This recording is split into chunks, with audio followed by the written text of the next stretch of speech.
basically Amazon doesn't want you to sell popular textbooks because there's so many commonly counterfeited textbooks out there that it's a liability for them if they let all their users sell these books. What's gonna happen is, I would say 1 out of 20 or 1 out of 50 textbooks are counterfeit just on the shelves, because a long time ago, or not even a long time ago, still happening today, Indians are shipping books to America for like $1 a piece, and they're being sold on Amazon, all different platforms for like $300 plus. So as you can imagine, the profit margins are extremely high. So in 2017, Amazon said, we don't want any new sellers selling textbooks because we're afraid that we're gonna get a lawsuit from the brand, and the brand would have sued them. The brand successfully sued a much smaller company who did not have very deep pockets for like 30 million. Wow. And so if they can sue a company not worth 30 million, imagine how much they could sue Amazon for.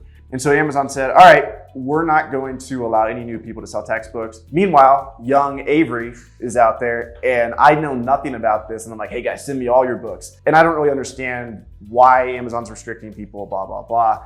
And so pretty quickly my account gets shut down because I accidentally sold a counterfeit book. There's a law firm that does test buys. They purchased from me and they said, hey, this is counterfeit. Now this is actually really common in online arbitrage as well. Vans is a brand that does, they hired, Voorhees is the law firm that will say your items are counterfeit. But guys, it's very different if they say new items are counterfeit versus used items. If you're an online arbitrage or wholesaler and you're getting a counterfeit claim on items, you're much safer as long as you have legitimate invoices or receipts, for that matter, because you are selling authentic product. And then we can talk a little bit more about that later. It's an interesting angle, it's effective, it's a scare tactic, it does work sometimes. But with the used market, anytime a company says your used item is counterfeit, it doesn't matter if it's counterfeit or not. They are gonna win that argument. How are you gonna prove a used secondhand item is legitimate? You don't have an actual invoice. And if you do have an invoice, it was a used product anyway. So they have an extremely good argument, the brand does, for the textbooks. And it's a lot of brands together that hired a law firm.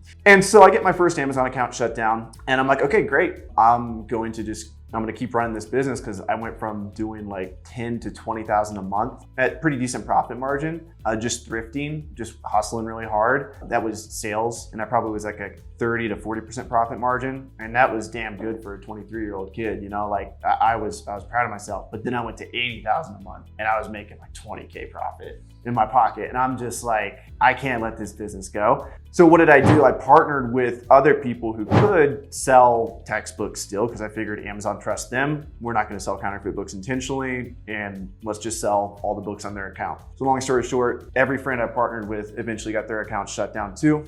Amazon didn't even link all the accounts together. Amazon's weird, but they linked some of the accounts together. In October, I got my last textbook account shut down, and I was like, okay, maybe this business model isn't for me. Like maybe this is just a bad idea. And so that last account I had that could sell textbooks was shut down, and I was like, this is a wrap. And then I went to a conference similar to Miami Sellers Conference. It was called Scout IQ Summit. That was like my core audience there. Those people all use my service, almost every single person in the room. And I had to tell all of them that restrictedinventory.com was likely like done. And so like I like cried in front of everyone.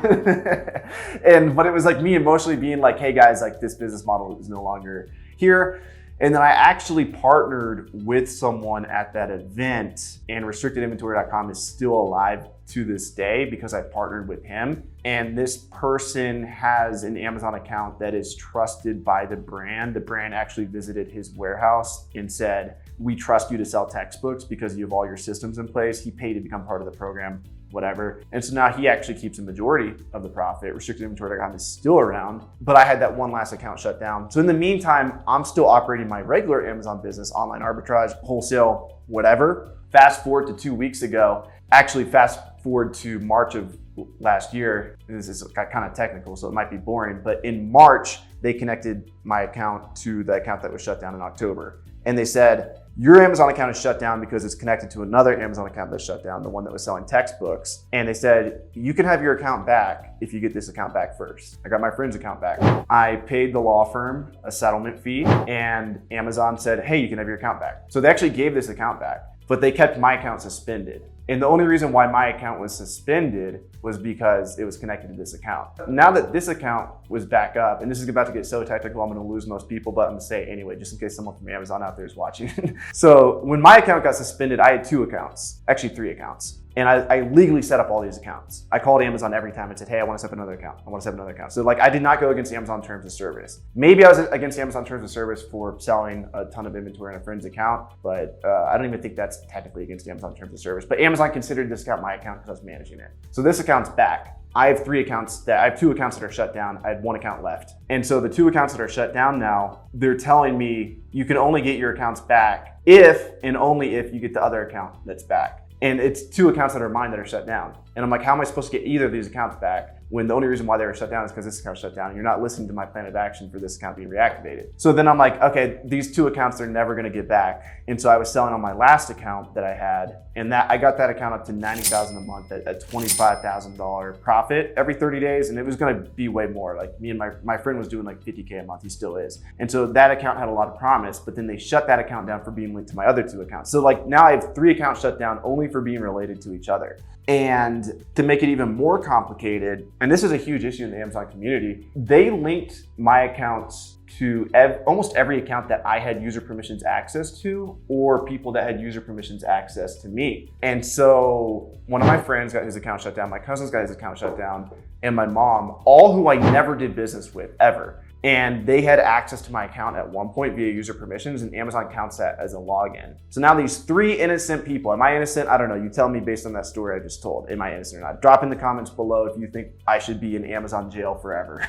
The fact of the matter is I have 3 accounts that are shut down, and Amazon has linked to at least 4 people that I know and has shut down their businesses forever just because they're linked to my account. And they're saying, Amazon's saying the same thing. Hey, you can get your 4 accounts back. Every time you call Amazon seller support, they're like, hey, you can get your accounts back. Just get this account back first. And I can't get my account back unless I get this account back. And so all these accounts are like linked to each other. And the only reason why they're ever shut down is because they were linked to this account that was shut down in October, which I got back. And then actually they shut down this account too for being linked to this account. So now every account is only shut down because accounts are shut down. There's no actual root cause. And so it's extremely complicated, but it's really frustrating. And after posting this publicly on social media, a lot of other people have this issue. And so my advice and lesson to you is be careful who you give user permissions access to. I would recommend don't give user permissions access to anybody who has an active selling account, because there's a chance their account could get suspended and yours will get suspended too. And you can't get your account back unless you prove that you don't own the other account, which how the heck are you supposed to prove you don't own another account? It's extremely complicated.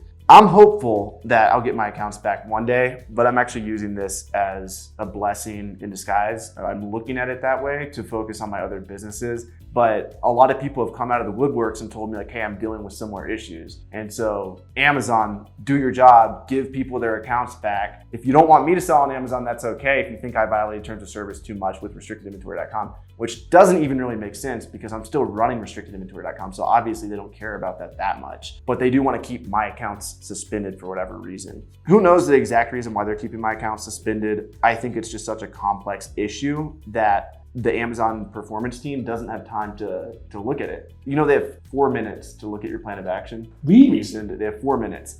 And so that's why it's so important to have an extremely concise plan of action. And so I think they look at this web of just accounts being connected to each other and they're like, yeah, I'm not going to be the one to let this person go. And I think they think I'm like one of the Indians shipping books to America and I'm using like a bunch of false IDs. And so I do have faith I'll get my accounts back one day, but I'm not making it my priority now because I think I've always focused on too many things. And even though I was making 25K profit, that's hard to give up on. Like I have a much bigger opportunity in front of me, and that's building a software for the community that I've been working a few years on. Hopefully that wasn't too complicated. Getting access to the right information, knowledge, direction, and guidance is going to really support you. Now, if you are interested in taking your business to the next level from people who have already been there and built not one, but multiple 7-figure Amazon businesses in the UK and the USA, then do check out the Amazon FBA War Room. We have a really engaged community where you can ask questions. We have classroom material. You can do 0 to 10K in just 2 hours per day. Weekly live training, which is all recorded, and you can see all the previous recordings and watch them back since we started. You've also got fighting section 3s,